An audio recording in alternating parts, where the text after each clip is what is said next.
Bonjour à toutes, bonjour à tous. Aujourd'hui, je voudrais regarder avec vous un passage qui arrive souvent au niveau de la nuit noire de l'âme pour la polarité yang, mais je remarque aussi que de plus en plus, c'est quelque chose qui peut arriver à la yin. C'est ce moment où la personne voit sa vie s'écrouler. Autour d'elle, tout s'écroule. C'est perte d'emploi, c'est perte financière, une famille qui se disloque. Au niveau social, un désert qui se fait, et la personne ne comprend pas à ce moment-là ce qui lui arrive. J'ai l'habitude de comparer ça avec, dans la Bible, l'histoire de Job.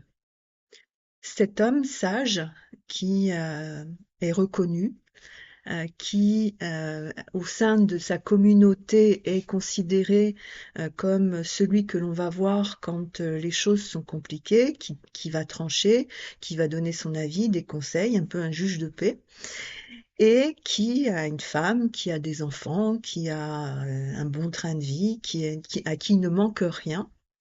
Et puis tout d'un coup, tout lui est enlevé. Alors c'est un dialogue entre Dieu et le Satan, cet adversaire qui est là et qui dit à Dieu, mais oui, mais lui, forcément, il est content de lui. Il est content de lui, il a tout. Qu'est-ce qui se passe si on lui enlève tout là? Et Dieu lui dit, ok, vas-y, fais ce que tu as à faire, mais ne touche pas à son souffle. Le souffle, c'est la vie. Donc, petit à petit, Job voit sa famille décimée, il perd ses enfants qui meurent, sa femme va le quitter ou est prête de le quitter. Ses amis qui viennent pour essayer de lui remonter le moral, pour lui dire mais attends, mais fais quelque chose, regarde ce qui se passe et tout. Il les envoie un peu bouler, ce qui fait que tous s'en vont, il le laisse seul. Euh, L'argent, il perd l'argent. Au travers de ses troupeaux sont décimés. Bref, c'est une hécatombe. Mais là, les personnes qui vivent ces moments-là actuellement, parce qu'en ce moment, il y a pas mal, c'est ça. C'est vraiment cette sensation, c'est même pas qu'une sensation, cette réalité où elles sont dépouillées de tout et elles comprennent pas ce qui leur arrive. Et la clé, je crois, en tout cas dans ce que j'essaie de comprendre, et au travers de cette histoire de Job aussi, la clé, c'est vraiment cette histoire de contentement de soi. Alors j'aimerais qu'on puisse regarder ça parce que je crois que la clé pour vous, elle va peut-être aussi être là. Donc, c'est parti, on regarde ça.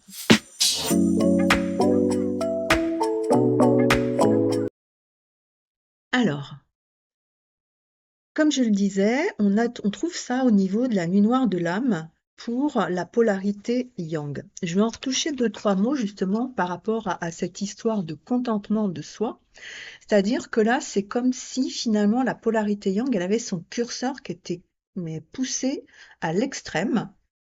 Et à ce moment-là, l'histoire du contentement, c'est-à-dire que là, elle est dans une forme d'ego, de défense aussi, parce que faut pas oublier qu'à ce moment-là, c'est des systèmes de défense auxquels la personne est confrontée. Et dans ce système de défense, eh bien, il y a l'idée pour la polarité yang que le problème, ça ne peut pas être lui, le problème, c'est les autres. C'est-à-dire que lui pense avoir raison à peu près sur tout, qu'il ne se remettra pas en question, et plus encore, il n'acceptera pas non plus d'être remis en question. Donc là, il y a une forme d'extrême qui fait que la personne est enfermée totalement dans quelque chose d'égotique où ce qui compte, c'est sa vérité à lui, c'est une forme de contrôle qu'il va manifester autour de lui, sur les personnes, sur ses projets. À chaque fois, il y a cette idée, il veut tout contrôler et contrôler tout le monde. Dans cet hyper-contrôle, la défense, c'est quoi? C'est que derrière, il y a une peur panique de si je ne contrôle pas, je ne suis plus rien. La polarité yang, je vous rappelle que c'est une polarité à qui on a appris que pour être reconnu, c'est ce qui l'on fait qui est important, pas ce que l'on est. On est ce que l'on fait, plus exactement. Voilà, c'est vraiment ça. On est ce que l'on fait. Donc, pour elle, faire est hyper important. Réussir est important parce que si je réussis, alors je suis quelqu'un.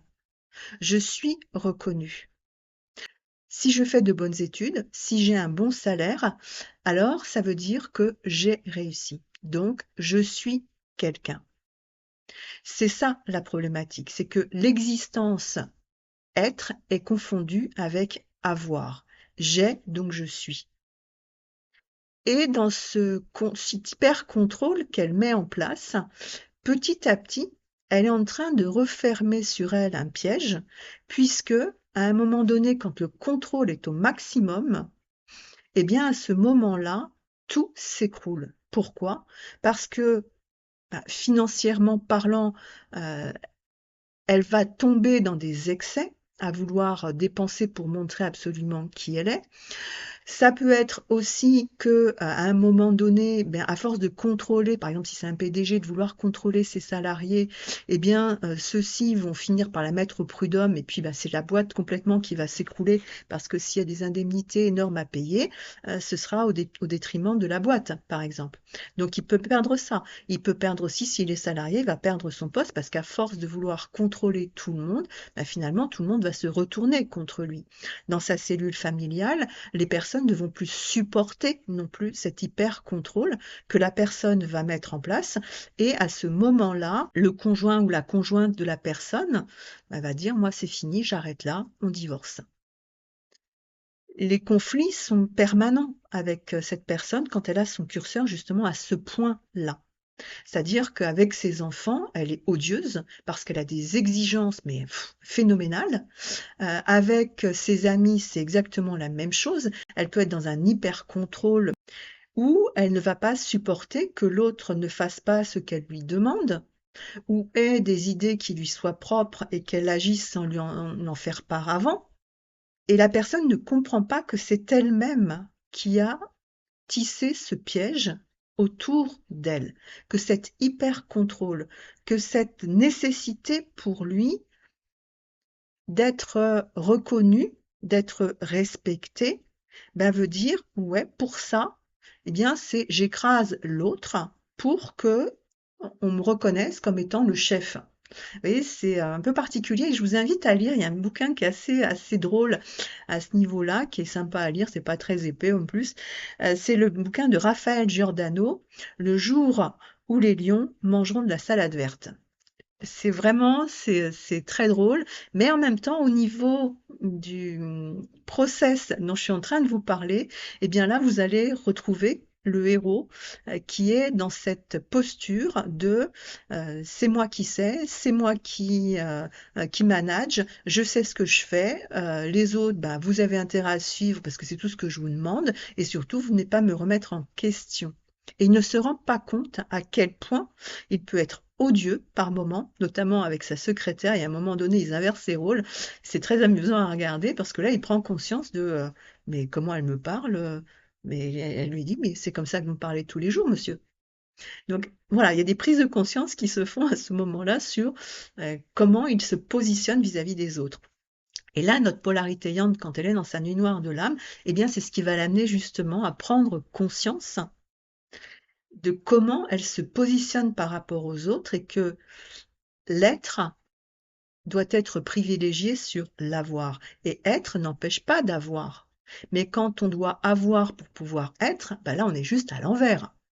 Donc, pour moi, c'est vraiment à ce niveau-là que se situe la problématique, c'est revoir son positionnement en tant qu'être plutôt qu'avoir. Ça, c'est la première explication par rapport à ce qui se passe pour la polarité yang dans cette problématique de perte matérielle. Maintenant, on va regarder aussi que par rapport à la polarité yin, eh bien, je retrouve cette histoire de contentement de soi, mais j'ai envie de dire que là, ça va se poser, j'ai noté en tout cas, 2 positionnements. Le premier positionnement va se rapprocher de ce qui se passe pour la polarité yang. C'est-à-dire que cette polarité yin, elle a une haute estime d'elle-même, quand même, on peut dire. Et cette haute estime d'elle-même la fait rentrer dans des exigences, là encore, sur les autres, parce qu'elle estime qu'elle donne beaucoup et que donc, elle est en droit d'attendre de l'autre la même attention qu'elle a sur l'autre. Dans son idée, vraiment, cette notion de haute estime d'elle-même, c'est qu'elle mérite. Elle mérite de recevoir et elle ne mérite pas de ne pas avoir. C'est cette notion de mérite qui est au cœur de sa vie. C'est aussi ce qui va l'amener à un moment donné, justement, eh bien, là encore, parce que son curseur se pousse à l'extrême, eh bien, à ce moment-là, la notion de mérite va prendre toute la place au niveau de sa vie et donc forcément, ça va commencer aussi d'être la dégringolade parce que lorsqu'on est dans cet état d'esprit, eh bien le rapport à l'autre est tronqué. C'est-à-dire que l'autre va sentir aussi, notre énergie va émettre aussi quelque chose qui dit je suis au-dessus de toi et donc tu me dois de faire ceci, de faire cela dans les attitudes, dans les mots, dans les paroles. J'ai entendu des personnes me dire moi je fais tout pour ces personnes-là, je me décarcasse, je me mets en quatre pour eux quand ils viennent me voir, ils pourraient faire la même chose pour moi. Sauf que personne ne lui a demandé de se décarcasser à ce point pour les autres. Et puis les autres, quand ils font, eux, ils ont l'impression de faire bien pour elle. Donc sa seule jauge, c'est elle-même. Elle par rapport à elle. Moi, je fais comme ça, donc les autres doivent faire aussi comme ça pour moi. Et puis, ce que j'ai noté aussi, un petit peu comme pour la polarité yang, il y a des formes de passage à l'acte qui sont très forts. Les décisions vont être prises sur des pulsions, les réactions vont être assez pulsionnelles aussi, si bien qu'il n'y a pas de maîtrise, il n'y a pas de contrôle d'elle-même, il n'y a pas de contrôle dans le relationnel. Tout d'un coup, c'est poum, ça part comme ça, là, parce que elle est fatiguée, parce qu'elle en a marre. Et là, à ce moment-là, eh bien, plutôt que de regarder ce qui se passe en elle, de prendre la responsabilité aussi du fait que, ok, là, c'est peut-être pas le moment pour moi de faire ça, ou d'aller voir cette personne, ou non, elle va à ce moment-là, elle, se mettre en position victime, ce que vous ne verrez jamais chez une personne yang, parce que ça, pour elle, c'est juste pas possible. Mais elle, là, elle va se mettre en position victime et va commencer de regarder les autres comme des persécuteurs. Là encore, on peut même retrouver un peu des zones parano. Elle va donc devoir apprendre, au travers de ce dépouillement, à rééquilibrer la valeur de ce qu'elle est, de ce qu'elle donne et de ce qu'elle reçoit. Parce qu'il y a un déséquilibre qui se fait, mais pourquoi? Parce que simplement, là, elle est dans ses défenses.